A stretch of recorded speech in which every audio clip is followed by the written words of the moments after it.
Halo Brodi, balik lagi sama Mas Gilang. Kali ini Mas Gilang akan menceritakan kisah nyata yang baru viral, di mana ada seorang ayah kandung yang tega mencabuli atau memperkosa ketiga anaknya. Dan di mana ketiga anaknya tersebut itu semuanya di bawah umur 10 tahun. Wah. Dan kejadian ini bermula pada tahun 2019. Kisah bermula adanya seorang ibu bernama Lydia. Lydia ini bukan nama asli ya, namun kita samarkan lah. Jadi bermula dia bercerai dengan suaminya dan ketiga anaknya ikut bersamanya. Namun setelah itu mereka bergantian dalam mengasuh anaknya. Mereka tinggal di Luwu Timur, Sulawesi Selatan, 12 jam dari kota Makassar. Kasus bermula pada Oktober 2019. Waktu itu Lydia sedang mencuci piring.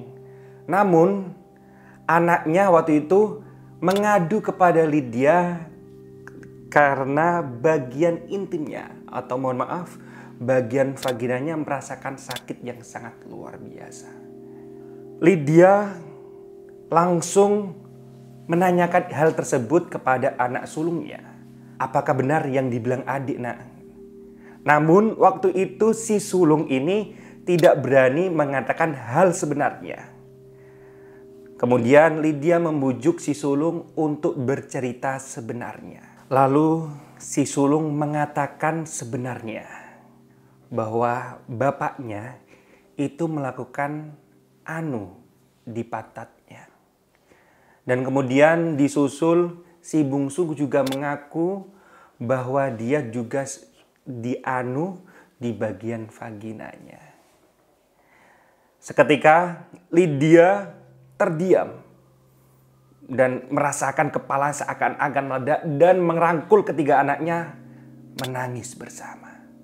Setelah itu Lydia bersama ketiga anaknya mendatangi kantor pelayanan terpadu pemberdayaan perempuan dan anak Luwu Timur.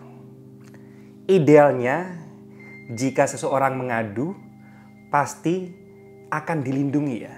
Namun tidak dengan Lydia. Lydia tidak mendapatkan keadilan di kantor tersebut. Lydia bertemu dengan Virawati yang merupakan kepala bidang pusat pelayanan. Langsung dipersilakan untuk mengobrol dan mendiskusikan. Di situ Lydia mengatakan apa yang sedang terjadi kepada ketiga anaknya. Namun Virawati yang merupakan kepala bidang ternyata kenal dengan terduga yang merupakan sama-sama aparatur sipil negara, ASN. Idealnya atau SOP-nya harusnya Virawati menyembunyikan identitas Lydia. Namun berbalik dengan itu, Virawati ini menelpon mantan suami Lydia yang tidak lain merupakan terduga untuk mengetahui respon dari ketiga anaknya. Apakah anaknya terlihat mengalami trauma atau tidak? Waktu itu bukan cuma Lydia yang mengalami situasi yang sangat rentan. Ketiga anaknya juga mengalami situasi yang sangat rentan, bahkan trauma. Namun, terduga yang merupakan mantan suami atau ayah dari anak-anak tadi, datang-datang langsung marah dan mengatakan bahwa Lydia mengajak anaknya untuk mengadu yang tidak jelas dan tidak benar adanya. Dan mengatakan pula bahwa Lydia ini tidak becus mengurusi ketiga anaknya. Pengaduan itu yang seharusnya melindungi Lydia dan ketiga anaknya tadi malah bukan melindungi, tapi malah semakin memojokkan Lydia beserta ketiga anak-anaknya. Kemudian Virawati menyuruh Lydia beserta ketiga anaknya untuk pulang dan menunggu informasi selanjutnya. Keesokan harinya, Lydia beserta ketiga anaknya dipanggil kembali dengan Virawati. Dan di kantor tersebut, Lydia malah diperiksa secara psikologis oleh petugas pemberdayaan keluarga. Namun terkuak fakta belakangan ini, ternyata petugas yang melakukan tes psikologis tersebut tidak memenuhi kualifikasi. Dan hasil dari pemeriksaan tersebut mengklaim bahwasanya ketiga anak Lydia itu tidak mengalami trauma sedikit pun. Dan mengatakan bahwa ketiga anak Lydia tersebut juga sedang dalam keadaan baik-baik saja, bahkan sedang dalam keadaan normal secara fisik maupun mental. Karena Lydia tidak mendapatkan perlindungan semestinya terhadap badan tersebut, Lydia langsung melaporkan kejadian tersebut kepada Polres Luwu Timur karena Lydia menganggap karena ini jalan satu-satunya untuk menyelesaikan masalahnya. Namun, setelah melaporkan waktu itu tanggal 9 Oktober 2019, Lydia beserta ketiga anaknya dibawa oleh polisi wanita. Kemudian, Lydia disuruh menetap dan ketiga anaknya dibawa ke puskesmas untuk melakukan visum.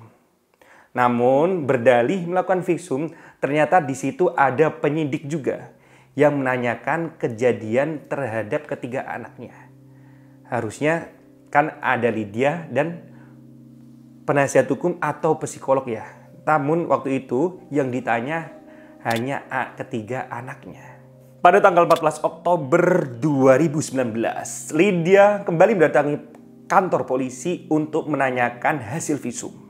Namun ternyata hasilnya nihil dan beralasan bahwa hasil visum belum keluar. Pada tanggal 18 Oktober 2019, Lydia kembali datang ke kantor polisi. Dan alhamdulillah ternyata hasil visumnya sudah keluar. Ternyata hasil visum tersebut mengatakan bahwa tidak ditemukan apa-apa kepada ketiga anaknya. Kemudian Lydia malah dibawa ke kantor penyidik untuk ditanyai hal tersebut.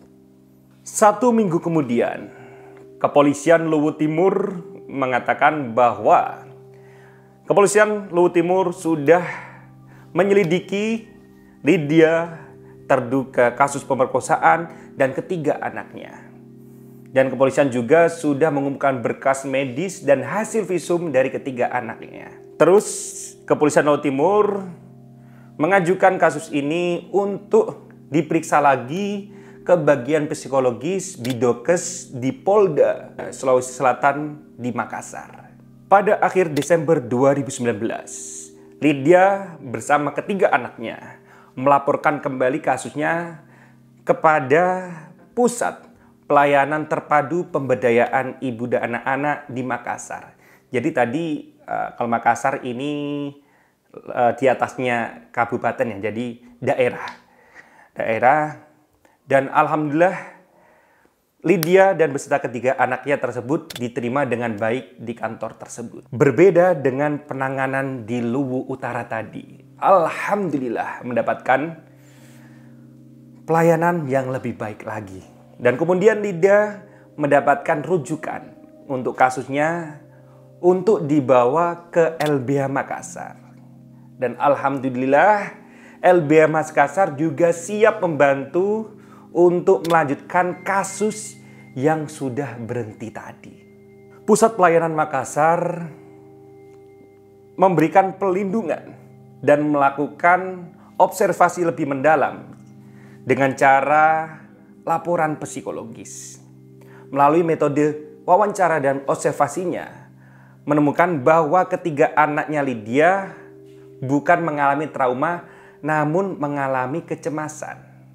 Dengan didukung oleh pernyataan ketiga anaknya yang secara konsisten dan didukung lagi dengan foto-foto dan hasil visum yang telah sebelumnya diabaikan oleh pihak kepolisian. LBH Makassar mengatakan bahwa proses penyelidikan yang dilakukan oleh kepolisian itu mengalami cacat prosedur.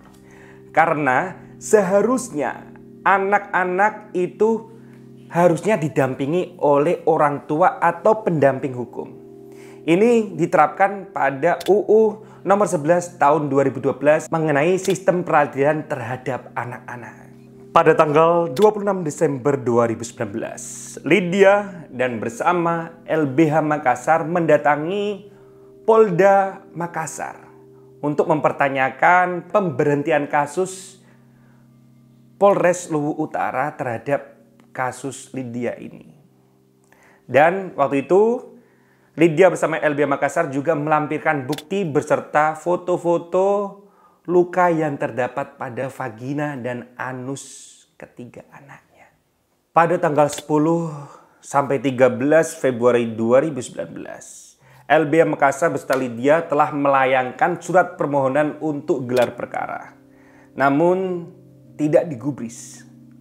Dan pada tanggal 19 Februari, Kabid Humas Polda Makassar mengatakan bahwa pemberhentian kasus tersebut sudah sesuai dengan SOP yang berlaku dan mengatakan bahwa LBH Makassar ini menggelar perkara internal. Dan pada 5 Maret, tim dari Polda Sulawesi Selatan mengatakan kepada LBH Makassar bahwasanya kasus ini akan digelar perkara pada tanggal 6 Maret pukul 13.00 atau jam 1 siang. Ya, nggak masuk akal ya. Masa dalam tempo 1 hari harus mempersiapkan gelar perkara tersebut. Otomatis pihak Lydia beserta penasihat hukumnya kelimpangan dan sangat bingung karena untuk mempersiapkan hal tersebut tidak cukup waktu 1 hari. Pada akhirnya pada tanggal 14 April, Polda Sulawesi Selatan merekomendasikan kembali kepada Polres Luwu Timur untuk menghentikan kasus pencabulan anak tersebut. Hasil dari psikiater Rumah Sakit Bayangkara Makassar yang sampai saat ini masih menjadi dirahasiakan, ternyata menjadi kebenaran di mata publik dan mengatakan bahwa ibunya ini yang gila. Jadi masyarakat itu banyak banget yang menganggap bahwa yang salah itu ibunya, Lydia itu. Jadi menganggap Lydia ini yang gila. Wah, kasihan banget bener. Dan waktu itu ada wartawan yang menanyakan kepada warga Luwu Utara. Dan waktu itu waktu diwawancara, apakah ibu tahu tentang kasus tersebut? Dan ibu itu menjawab, ya saya tahu, itu yang salah bukan bapaknya, itu yang gila ibunya. Bahkan di masyarakat itu sudah tersebar bahwasanya memang yang gila itu ibunya. Ya, makanya kasusnya sampai saat ini juga diberhentikan. Karena itu yang benar adalah yang gila ibunya. Ini kata warga. Kemudian pada Juli 2020, Lydia dan LBH Makassar tidak berhenti sampai situ. Lydia dan LBH Makassar masih terus berjuang dan berusaha dan mengirim surat kepada lembaga-lembaga nasional seperti Komnas HAM, Perlindungan Anak, Ombudsman. Namun pihak Polres Luwu Utara juga langsung mengklarifikasi bahwa semuanya itu aman-aman saja. Komnas Perempuan melayangkan surat rekomendasi kepada Mabes Polri, Polda Sulawesi Selatan, dan Polres Luwu Utara. Dan merekomendasikan bahwa kasus itu harus dilanjutkan kembali. Menurut Rizky Pratiwi dari LBH Makassar, dia mengatakan bahwa ada keberpihakan dari Polres Luwu Utara, bahkan dari Polda Sulawesi Selatan, dan kantor pelayanan pemberdayaan perempuan dan anak tersebut kepada pelaku. Ini terbukti pada saat proses penyelidikan dan bukti-bukti yang telah disertakan itu tidak digubris. Dan ada sisi lain yang sangat miris ya.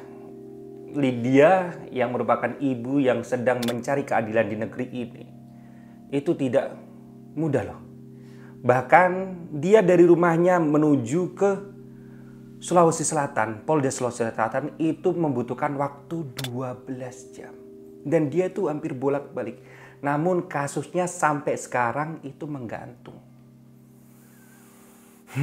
Dan kasus ini mengalami keganjalan waktu pertama kali Virawati memanggil ayah dari ketiga anak tersebut yang tidak lain merupakan pelaku. Harusnya Virawati itu menyebutkan identitasnya, menyebutkan identitas pelapor. dan harusnya diproses secara SOP. Namun, tindakan Firawati untuk mengecek trauma dari ketiga anaknya dengan mendatangkan ayahnya tersebut itu merupakan tindakan yang tidak sesuai dengan SOP. Dan ini kelihatan banget sih ada keberpihakan dari Firawati kepada pelaku. Dan tidak hanya Firawati, ini menurut dari sumber literatur yang saya baca. Waktu itu juga Lydia ini juga dipaksa pihak kepolisian untuk menandatangani berita acara tanpa diperbolehkan untuk membaca. Dan dipaksa untuk menandatangani berita acara tersebut. Semoga dengan adanya video ini bisa didengar oleh orang atas lah. Oleh orang-orang yang benar-benar mau membantu Lydia. Sampai saat ini Lydia pun masih dianggap oleh sebagian banyak orang bahwa Lydia ini gila.